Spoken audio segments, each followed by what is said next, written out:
Did you ever come across those adverts from the DWP a few years ago? They had a chef working away in a busy kitchen alongside a mini version of themselves with the tagline, "Having a workplace pension is like having another you at work, helping to earn money from when you retire." Well, quite rightly, if you're an employee, you'll want to be benefiting from the employer contributions available to you. But regardless of whether you're employed, self-employed or running a business, we all know deep down that putting the money away for our future would be sensible. And even if you do have that mini sidekick working alongside you, it's still on you to do the heavy lifting. The problem is, there are always plenty of reasons to start tomorrow. The car needs work, the boiler's gone, the kids are off on yet another school trip, and before you know it, we're counting the days until payday. When we're young, we tend to focus on our first car, saving for the house deposit, and then perhaps weddings or starting a family. Retirement seems like a distant concept, and quite frankly, a problem for future you. And it's true, as you get older and your earnings start to grow, you will find more scope for saving and investing.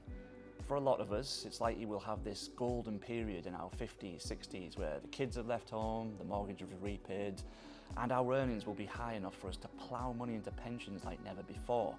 But the earlier you start with building wealth, the easier these things get, and the less you need to play catch up. Never mind your mini sidekick chipping in, once your pension pot starts to grow, it will be the money itself that does the bulk of the legwork through the beauty of compound growth. If you want compound growth to do its magic, the key ingredient is time. As a quick example to help demonstrate the power of starting early, let's look at the case of Katie and Simon. Now, Katie starts investing £100 a month from age 25, right up until she retires at age 65. Simon, however, has other priorities, not that we're judging, and starts investing from age 45, but decides to put in £300 a month as he's playing catch-up.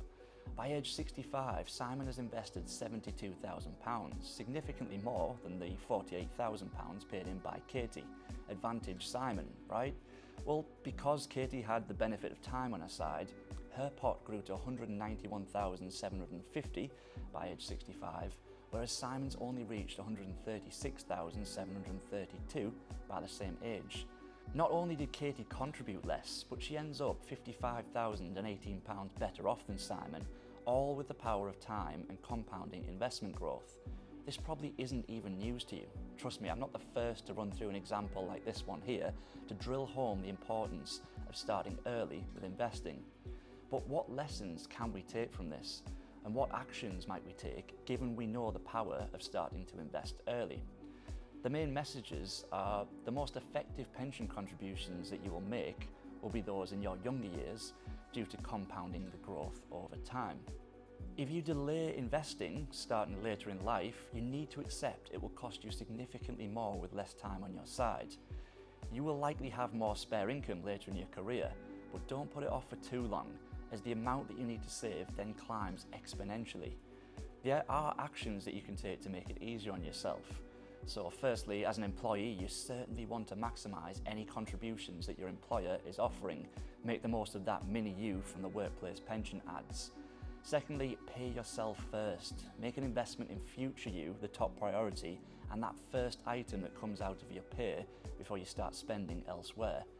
Third, automate as much as you can. Use direct debits and standing orders to your advantage. Don't rely on yourself to remember to invest. Let it happen by default. Fourth, if you get an increase in your pay, increase your pension contributions every time you do so. Don't let lifestyle creep allow you to upgrade the car before you've rewarded future you with a top up to your pension contributions. You won't miss this money if you haven't gotten used to receiving it. And lastly, perhaps most importantly, speak with a financial advisor to make sure that the engine under your pension is performing correctly. As the pot grows in value, the investment strategy becomes increasingly more important as the money starts to do more of the legwork.